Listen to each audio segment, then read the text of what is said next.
Hello everyone. In this video, I will show you a demo of our invoice generating web application, designed with flexibility to support various regions like the UK, US, Europe, and India. I will add support for more regions in the future. It allows you to create invoices in region-specific formats with region-specific tax computations effortlessly. You can control the date and currency formatting from the settings page. Let's dive into the flow of the application. When you launch the application, you're greeted with the Clients page, featuring a clean two-panel layout. On the left panel, you'll see a list of clients, each displayed as a card with their name, email address, phone number, and status, such as active or inactive. Selecting a client, like James or Sophia Patel, populates the right panel with a list of invoices associated with that client. Clicking the View icon on a client card reveals detailed information, including their address and tax type, such as VAT for the UK, sales tax for the US, or GST for India, and their tax registration number. Let me show you a quick demo of adding a new client. I will enter basic details like name, email, phone, and address. I have also provided dependent country and state dropdowns to ensure accurate selections, which is especially useful for regions like India and Europe, where taxation varies by state. The status defaults to active. Then I will enter the tax type and tax registration number. Notice that the field to capture the registration number depends on the selected tax type. Let's submit this. And here you can see the new client was saved successfully. You can also edit client details by clicking the Edit icon, making changes, and saving them.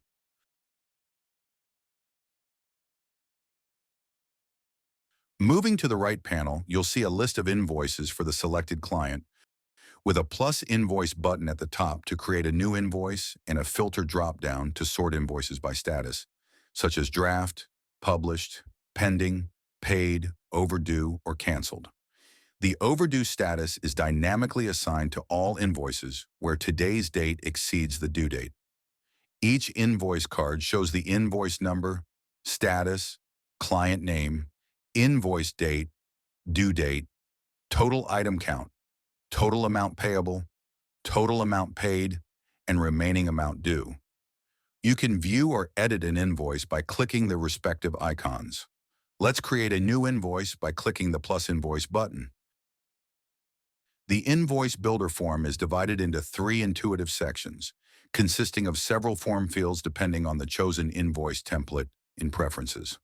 First, the basic information section includes an auto-generated invoice number, an invoice date defaulting to the current date, a due date set 30 days later, and a status pre-populated as draft.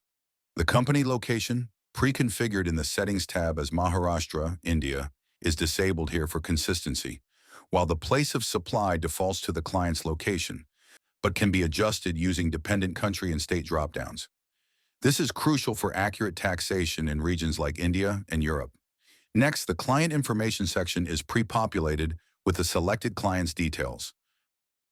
Then in the invoice items section, you can add items with fields for description, HSNCC code with validation, quantity, unit price, GST rate, such as 12% or 5%, and auto-calculated subtotal, CGST, SGST, IGST, and total. Just so you know, we are seeing these fields because we have chosen Indian invoices in the Settings tab. Now coming back to the invoice builder form, let me demonstrate by adding a few invoice items. For example, adding a 4-size paper, 500 sheets, with 1 unit at 350 rupees and 12% GST results in a total of 392 rupees, while adding 2 units of cotton t-shirts, pack of 5, at 450 rupees each with 5% GST totals, 945 rupees. The form supports custom validation too. I have provided such form validation wherever I thought it was necessary. Finally, the invoice summary section automatically computes the subtotal as 1,250 rupees CGST and SGST as 0 rupees, since the supply is interstate, IGST as 87 rupees, and the grand total as 1,337 rupees, providing a clear overview. So you can notice it performs tax calculations as required for different regions and scenarios. After filling out the form, clicking Submit generates the new invoice, which appears in the invoice list with an updated invoice number. Now that we have created our new invoice, what's next in the workflow? First of all, let's open the invoice by clicking this view icon. This is also the preview of the invoice, showing how it will look when converted to PDF. Since the invoice is in draft status, you'll need to click Save and Publish to finalize it. Let me show this to you. This will generate the invoice PDF and upload it to your Google Drive. Then it will save the invoice PDF link in the invoice record. Once the invoice is saved and published, it also enables the Send Invoice button. You can see different sections of this invoice that depend on the template I have chosen in the preferences. In the future, I will try to bring in more templates as per the standards being followed. The preview shows company details, including the address and tax registration number, the Bill To section with the client's details and registration number, the invoice items with a detailed breakdown, the payment details like the account number and bank information, and terms and conditions pre-configured in the Settings tab. After publishing, let's send it to the client by clicking the Send button. This will send an email to the client with the invoice details and a PDF link. This will also update the invoice status to Sent. Now let's check that in my sent emails. Here you can see the email was sent to the client with the attached invoice. Let's open it. And this is the invoice PDF. Once payment is received, click Add Payment to record the transaction in a dialog box, where you can select the payment date, defaulting to the current date, enter the paid amount, choose the payment method, add a transaction reference number, and include optional notes. After adding a payment history tab appears, allowing you to track multiple transactions, such as for installments, and the invoice card updates to reflect the paid amount and remaining balance. One thing to note is that it will automatically mark the invoice as paid when the payment is complete, or you can optionally mark it as paid manually. Use the Download PDF button to save a local copy. The application also includes an All Invoices tab, where you can view all invoices across clients, filter by invoice number, client name, status, or date, and perform actions like editing or adding new invoices.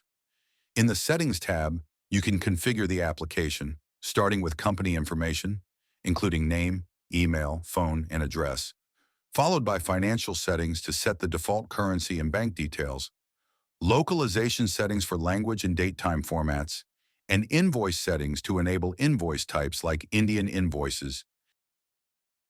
Set the invoice number prefix, the starting number, the footer as India Tech Invoice, GST registered, and terms and conditions. Now let me show you how to edit the preferences for European invoicing. You can fast forward the video while I am making changes to the preferences.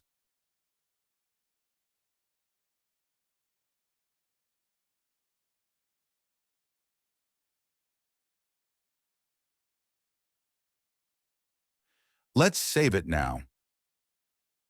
I will go back to the client's page. This client is European one. Let's create a new invoice. Notice it's pre-populated with the invoice number, invoice date, and due date. The place of supply defaults to the client's location, which happens to be Italy. Now let's add invoice items. I will type in the description, quantity, and unit price. Then I will select the VAT rate, which offers 4 choices: standard rate, 0 rated, reduced, and exempted. Once you make a VAT rate choice, the applied rate will change accordingly, and it depends on the country of supply. Let me show that to you. I will select Denmark, and you can see the applied rate changes to 25% from 22%. Let's add one more item to it. Below you can see the auto-computed invoice summary. I will then hit the Submit button to save our invoice. Now let's view this invoice. And here you go, a nice and tidy invoice. Next, I will show you another demo of a zero-rated invoice, particularly useful when selling digital services or consulting abroad. Here I will consider an Indian company offering software services to a UK client. In this case, you don't charge GST but declare the export under LUT, Letter of Undertaking. No tax payment is required up front.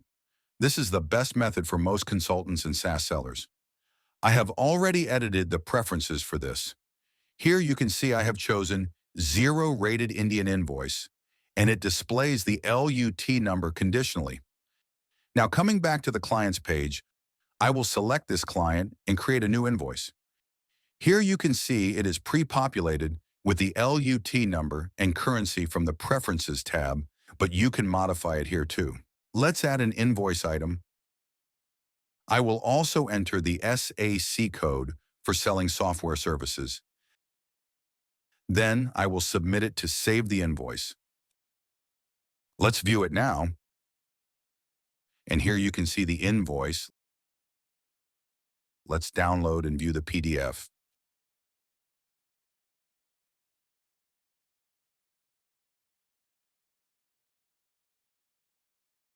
Next, I will show you a simple invoice without any tax. For this, I will choose the simple invoice template in the preferences and save it. Then I'll head back to the client's page. Let's create a new invoice quickly by adding items with fields, description, quantity, and unit price. Click Submit, and the new invoice is saved successfully. Let's view it.